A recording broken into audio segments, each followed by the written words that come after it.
Bismillahirrahmanirrahim. Alhamdulillah nahmaduhu wa nasta'inuhu wa nastaghfiruh wa na'udzu billahi min syururi anfusina wa min sayyiati a'malina. May yahdihillahu fala mudilla lahu wa may yudlil fala hadiyalah. Wa asyhadu an la ilaha illallah wa asyhadu anna Muhammadan 'abduhu wa rasuluhu.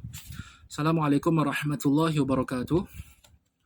Hari ini saya akan mulakan ulasan terhadap buku Ta'limul Muta'allim Tariqat Ta'allum karangan Syekh Burhanuddin Az-Zarnuji. Buku ni bercerita tentang adab, cara ataupun akhlak ketika kita hendak menuntut ilmu. Jadi dalam video-video yang akan datang, ini video yang pertama, saya akan mulakan dengan fasal demi fasal. Dia ada banyak fasal dalam buku ni. Kita akan mulakan dengan fasal yang pertama, lepas tu fasal yang kedua dan seterusnya. Baik, untuk fasal yang pertama, tajuknya ialah hakikat ilmu, fiqh dan kelebihannya. Dalam kewajipan belajar, Rasulullah SAW pernah bersabda, "Talabul ilmi faridatun ala kulli muslimin wal muslimat." Menuntut ilmu itu ialah wajib atas lelaki Islam dan perempuan Islam. Faridatun. Faridatun ni sama perkataan dengan fardu. Kita solat fardu kan? Solat fardu sama perkataannya. Fardu maknanya wajib. Memang kena buat. Sama juga dengan yang ini. Kita wajib menuntut ilmu. Ilmu apa? Syekh Az-Zarnuji sebut ilmu syar'i, iaitu ilmu agama. Itu adalah seafdal-afdal ilmu. Kedua ialah ilmu tentang berperilaku, iaitu ilmu akhlak. Akhlak ni ada yang luaran, cara kita luar bertindak, cara kita berperilaku, bertingkah laku, dan ada juga akhlak dalaman seperti yang biasa kita sebut sebagai tasawuf kan. Itu yang kedua. Yang seterusnya ialah ilmu fardu kifayah. Fardu kifayah ni ilmu yang cukup dengan sesiapa, dengan sekelompok manusia yang mempelajarinya. Jatuhlah hukum wajib tu ke atas semua orang sekiranya sudah ada sekelompok manusia yang mengerjakannya. Seperti fardu kifayah ni ilmu-ilmu yang sifat keduniaan, seperti perubatan, ilmu kejuruteraan dan sebagainya. Ini ilmu yang penting juga tau. Kita bukan sekadar hidup di dunia ni untuk mempelajari ilmu agama saja. Kita manusia, kita ada interaksi sesama kita. Kita ada pekerjaan sehari-hari kita untuk menampung perbelanjaan kita. Jadi mesti ada pekerjaan khusus untuk manusia agar manusia terus menjadi orang yang bermanfaat. Ini ilmu fardu kifayah. Ilmu dunia yang wajib dipelajari oleh kita ialah ilmu dunia yang mempunyai manfaat, baik manfaat kepada agama ataupun manfaat daripada diri kita, orang sekeliling dan sebagainya. Contoh, belajar ilmu astronomi untuk menentukan kiblat, untuk menentukan waktu sembahyang dan sebagainya. Jadi itu ilmu yang perlu untuk dipelajari. Bukan ilmu-ilmu, bukannya kita merasakan ilmu ada yang rugi, ada yang untung. Tidak. Ilmu asalkan ia dimanfaatkan kelaknya, dia ilmu yang baik untuk dipelajari.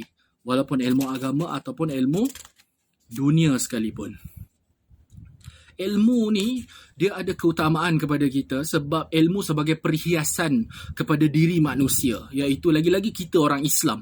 Ilmu ni, dia bukan sekadar untuk kita tahu-tahu tetapi juga untuk mengawal practicality. Mengawal amalan kita. Bila kita buat sesuatu, kita mesti ada ilmu. Tak boleh kita buat tidak ada ilmu. Tidak logik sebab kalau kita nak buat tak ada ilmu, kita buat apa? Kita nak buat macam mana? Ilmu tidak ada.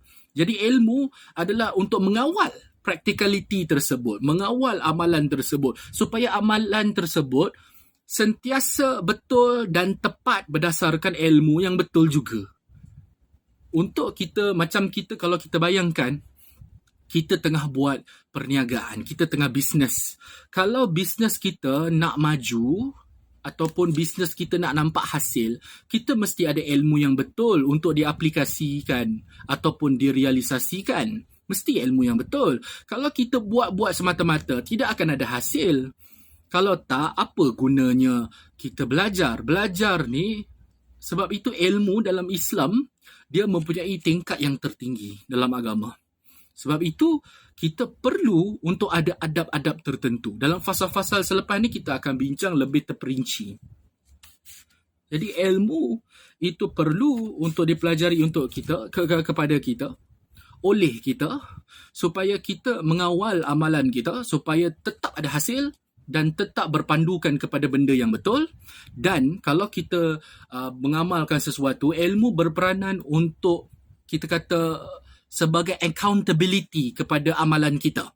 Mungkin ada kelemahan, ada sedikit kesalahan, ada sedikit kekurangan. Jadi ilmu berperanan untuk memenuhi semua itu.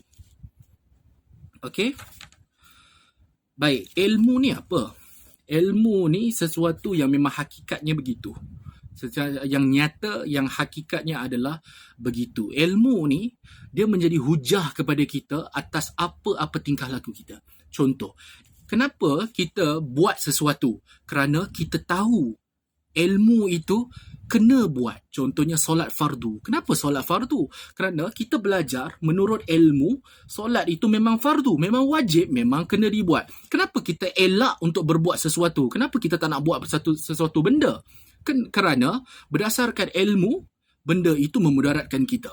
Jadi nampak, ilmu berperanan menjadi hujah kepada kita dalam bertingkah laku, dalam mengamalkan sesuatu, dalam buat apa-apa dalam dunia ini. Jadi ilmu ialah perkara yang hakikat, yang nyata, yang menjadi hujah kepada kita. Imam Syafi'i pernah kata, al-ilmu ilmani, ilmu al-fiqhi li-adyani wa ilmu tabbi li-abdani wa ma wara'a dhalika bulghatu majlisin. Ilmu ni ada dua. Yang pertama ialah ilmu fiqh. Ilmu ni bermula daripada dua. Pertama, ilmu fiqh. Kedua ialah ilmu tabibin, ilmu perubatan, ilmu kesihatan. Pertama ialah ilmu fiqh. Ilmu fiqh, apa kita faham dengan ilmu fiqh? Kita selalu nampak macam fake ibadat, fake kan, fiqh.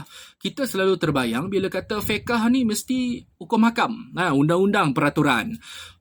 Fiqh ni adalah ilmu tentang betul atau hukum hakam berdasarkan amali ataupun perbuatan kita. Jadi dari sini kita tahu halal dan haram. Kita tahu batasan apa yang perlu buat, apa yang tak perlu buat. Apabila dalam Islam menghalang kita berbuat sesuatu kerana itu hakikatnya memudaratkan kita. Kalau Islam suruh kita berbuat sesuatu, itu hakikatnya baik untuk kita. Jadi setiap hukum ada implikasi, mesti ada kesan dan hikmah.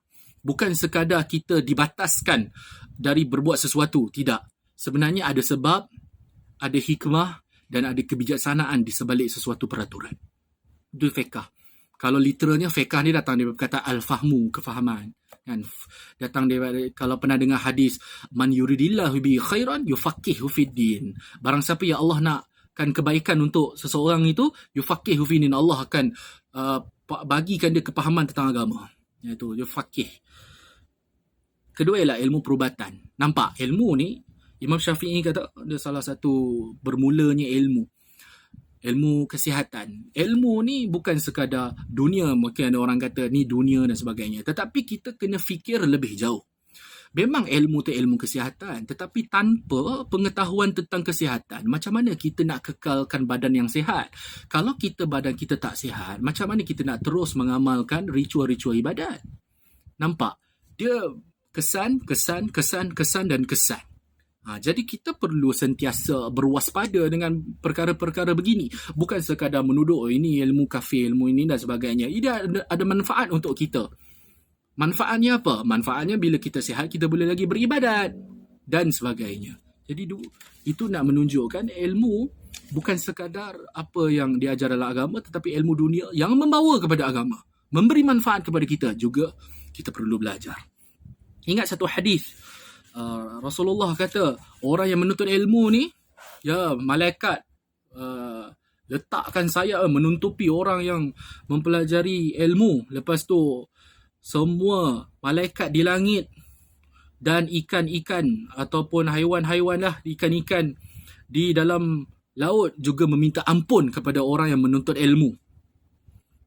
Dan orang yang alim ni, orang yang belajar ni, orang yang pakar ilmu ataupun belajar, alim, dia tahu, orang yang mengetahui, hukama, cendekiawan, orang ni kelebihan dia berbanding dengan orang jahil seperti bulan purnama di antara bintang-bintang. Dan Orang ilmu, orang alim itu warasatul anbiya, dia pewaris Nabi. Pewaris dari segi apa? Nabi tidak mewariskan wang, Nabi tidak mewariskan harta, tetapi Nabi mewariskan ilmu pengetahuan. Mereka orang alim itu mewarisi ilmu daripada Rasulullah sallallahu alaihi wasallam. Itu sahaja untuk fasal yang pertama. Insya-Allah kita jumpa untuk fasal yang seterusnya. Terima kasih.